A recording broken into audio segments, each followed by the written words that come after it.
Hello students, today we are going to see the subject Social Science, History Lesson 2, New Kings and Kingdoms. இந்த லெசனில் நம்ம இந்த ராஜாக்கள்லாம் எப்படி உருவானாங்க, அவங்கள எப்படி ஆட்சி செஞ்சாங்க அப்படின்றத பற்றி நம்ம பார்க்கலாம்.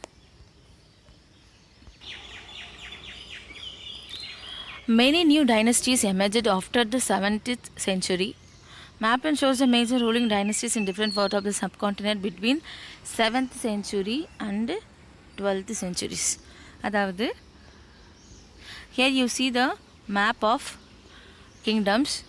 These maps are considered as a between the year of 7th century to 12th century. இப்போ இந்த மேப்ஸை நம்ம பார்த்துட்ருக்கிறது 7ஆம் நூற்றாண்டுலேருந்து 12ஆம் நூற்றாண்டுக்கு இடைப்பட்ட காலத்தில் இருக்கக்கூடிய இந்திய அரசுகள், அதாவது பேரரசருடைய ஆட்சின்னு சொல்லுவாங்க இல்லையா, அந்த மாதிரி இருந்த ஒரு சாம்ராஜ்யங்களை பற்றி தான் நம்ம இந்த லெசனில் பார்க்க போகிறோம். Here mention some places.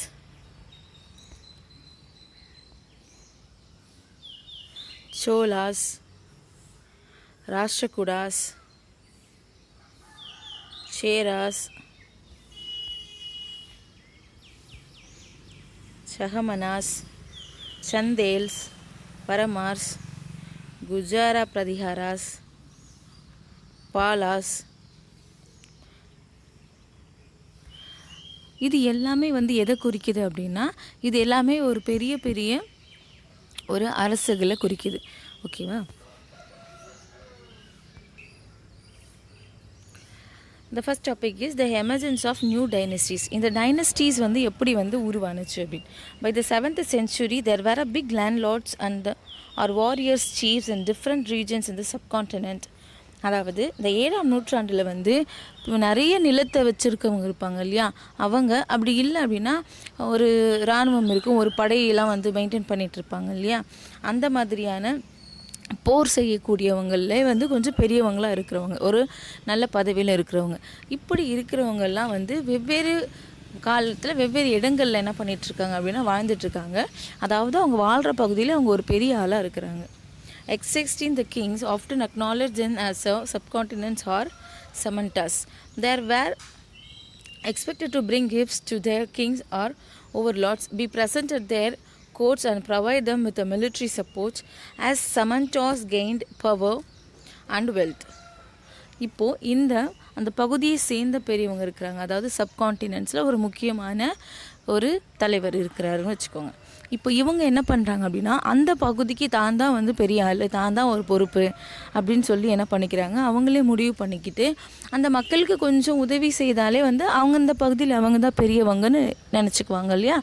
அப்படி இருக்கும்போது இவங்க அந்த மக்கள்கிட்ட சொல்கிறாங்க, நான் தான் இந்த பகுதியோட பெரிய ஆள், எனக்கு நிறைய கிஃப்ட்ஸ் கொண்டு கொடுக்கணும், அது நான் அவங்கள சேவ் பண்ணுறதுக்கு ஒரு வேளை ஹெல்ப்ஃபுல்லாக இருக்கும் அப்படின்னு. அப்போ மக்கள் எல்லாருமே என்ன பண்ணுவாங்க அப்படின்னா, அந்த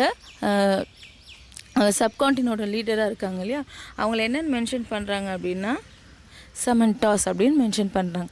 இப்போ இந்த சமன்டாஸ் கிட்ட என்ன பண்ணுறாங்க, மக்கள் எல்லாருமே நிறைய கிஃப்ட்ஸ் எல்லாம் கொண்டு போய் கொடுக்குறாங்க.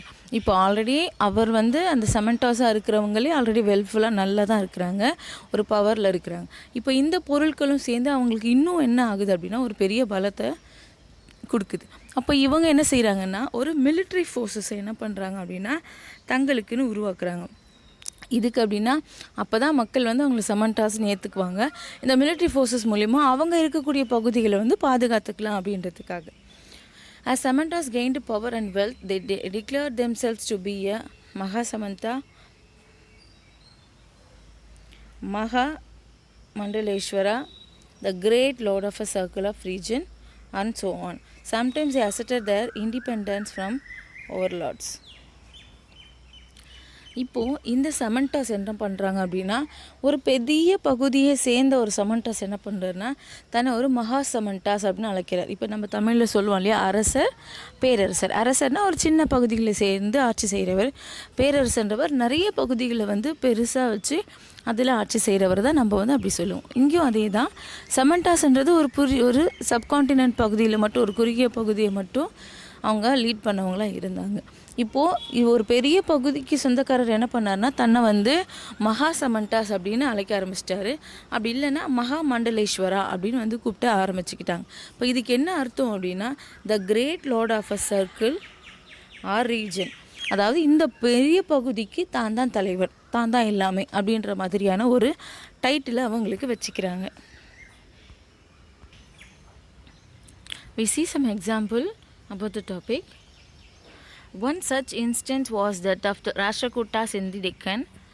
Initially, they were subordinate to the Chalukyas of Karnataka. In the mid-century, 8th century, Dandi Durga, a Rashtrakutas chief, overthrew his Chalukyas overlord and performed a ritual called Hiranyagarbha, literally the golden womb.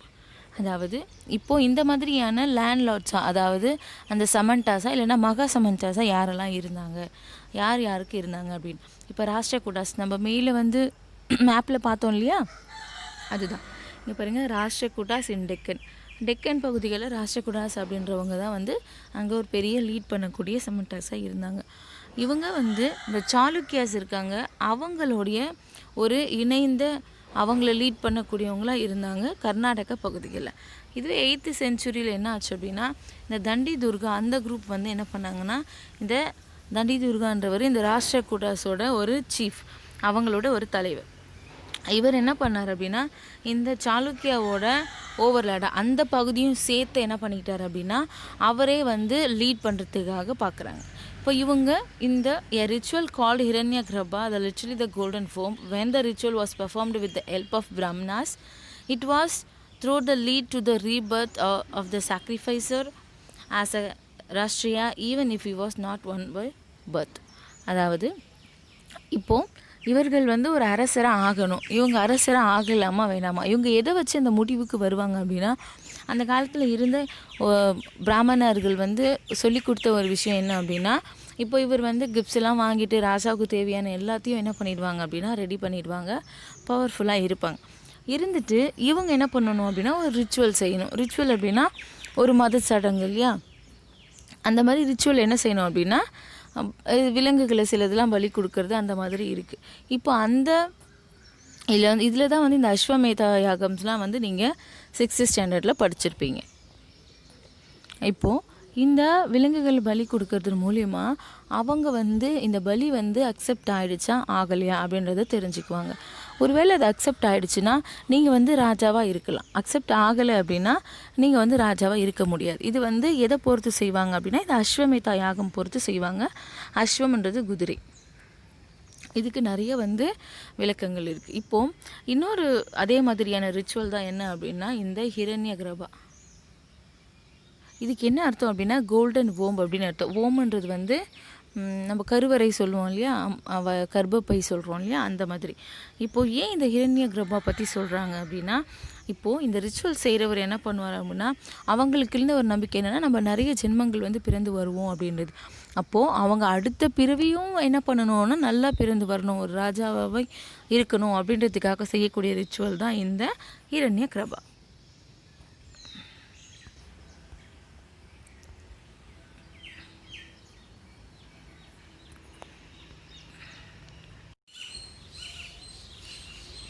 The next topic is administration in the kingdoms. அதாவது இந்த அரசர்களோட ஆட்சி நிர்வாகம் எப்படி இருந்துச்சு அப்படின்றது. Many of these new kings adopted high-sounding titles such as Maharaja, Adiraja, Great King, Overlord of Kings, Tribhuwana Chakravartin, Lord of the Three Worlds, and so on. However, in spite of such claims and etc. Here, many of the new kings adopted high-sounding titles such as Maharaja, Adiraja. அதாவது நிறைய புதிய அரசர்கள் என்ன பண்ணாங்க அப்படின்னா அவங்களுடைய ஒரு பலத்தை நிரூபிக்கிறதுக்காக மக்கள் முன்னாடி ஒரு பிரபலமாக இருக்கிறதுக்காகவும் அவங்களுடைய பெயர்களுக்கு முன்னாடி ஒரு பெரிய டைட்டில்ஸை வந்து நல்லா சத்தமாக ஒலிக்கிற மாதிரியான அமைப்புகளை ஏற்படுத்தி வச்சுருந்தாங்க. we are know the things. நம்ம கூட சில மூவிஸில் இல்லைன்னா பழையங்காலங்களில் வந்து இதை கேள்விப்பட்டிருக்கலாம். ஒரு ராஜா வரும்போது அதுக்கு முன்னாடி இருக்கிறவங்க என்ன பண்ணுவாங்கன்னா அந்த ராஜாவை பற்றி புகழ்ந்து வந்து சத்தமாக சொல்லுவாங்க, அந்த ராஜாவோட நேம் வர மாதிரி இல்லையா. நம்ம அந்த ராஜாதிராஜ, ராஜா மார்த்தாண்டா அந்த மாதிரிலாம் கேள்விப்பட்டிருப்போம் இல்லையா. அதே சேம் மெத்தட் தான் வந்து இங்கேயும் ஃபாலோ பண்ணியிருக்காங்க. They have the title maharaja adhiraja. Meaning the great king overlord of kings. அதாவது நிறைய சின்ன அரசர்களாக இருப்பாங்களே சமண்டஸ், அவங்க எல்லாருக்கும் மேலான ஒரு பெரிய அரசர், த கிரேட் கிங், த பெரிய அரசர் அப்படின்றத வந்து நேமாக வச்சுக்கிட்டாங்க. அடுத்து Tribhuvana Chakravartin, lord of the 3 worlds. திரிபுவன ட்ரை அப்படின்னா 3ன்னு அர்த்தம் இல்லையா? ஸோ திரிபுவன சக்கரவர்த்தி சொல்கிறோம், சக்கரவர்த்தின்.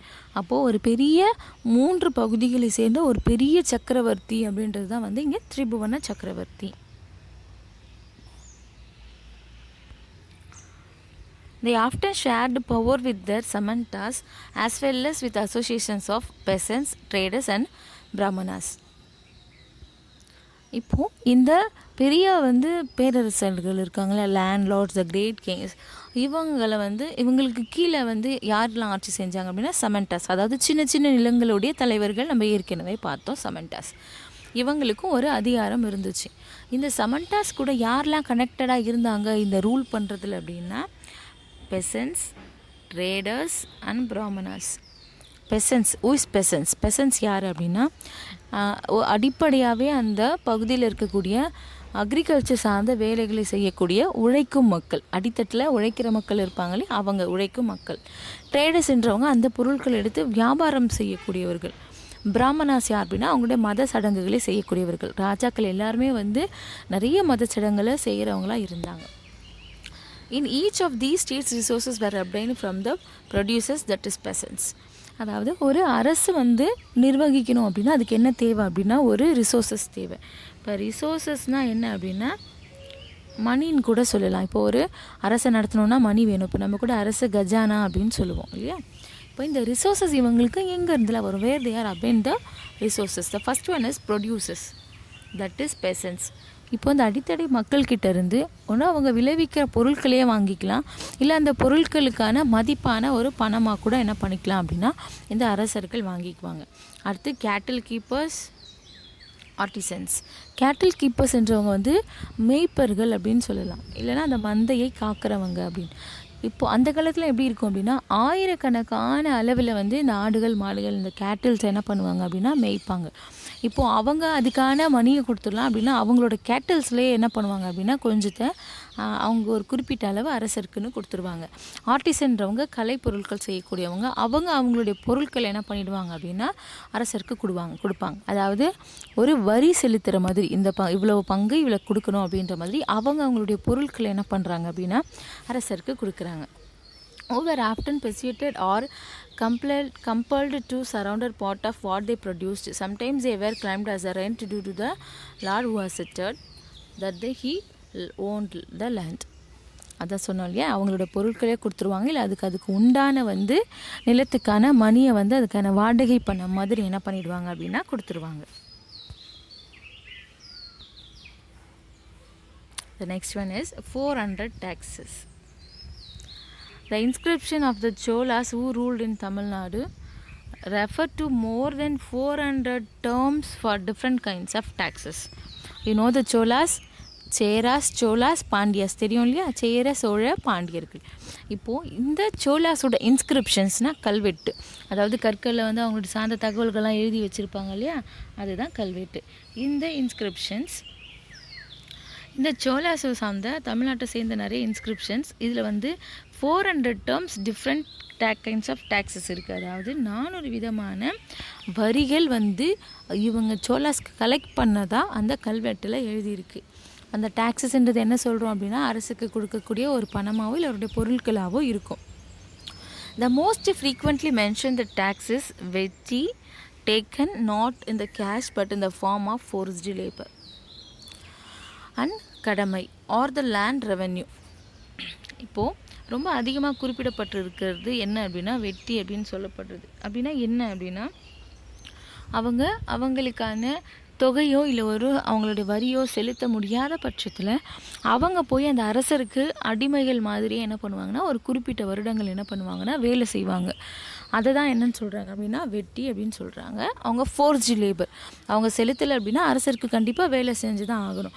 இப்போ இவங்க என்ன வேலை செய்ய முடியும் அரசருக்கு அப்படின்னா, அந்த பெரிய பெரிய அரசர் இருக்காங்க இல்லையா, they build a most popular or very big temples, monasteries எல்லாமே வந்து கட்டினாங்க. இப்போ இந்த அரசர்கள் கட்டின அந்த அரண்மனைகள் கோவில்கள்லாம் இருக்கு இல்லையா, அதெல்லாம் கட்டுவதற்கான வேலைகள் அந்த மாதிரியான வேலைகளுக்கு இவங்களை பயன்படுத்திக்கிட்டாங்க. த நெக்ஸ்ட் ஒன் இஸ் கடமை ஆர் லேண்ட் ரெவன்யூ. அதாவது அவங்க எவ்வளவு நிலம் வச்சுருக்காங்களோ அந்த நிலத்துக்கான ஒரு குறிப்பிட்ட தொகை என்ன பண்ணணும் அப்படின்னா கண்டிப்பாக என்ன பண்ணும், அரசுக்கு செலுத்தி தான் ஆகணும். இந்த மாதிரியான டிஃப்ரெண்ட்டாக இருக்கக்கூடிய 400 விதமான வரிகளை வந்து இந்த சோழர்கள் வசூலித்து தான் நம்மளோட கல்வெட்டு குறிப்புகளில் இருக்குது. Okay students, we see the next topics in the next video. Thank you.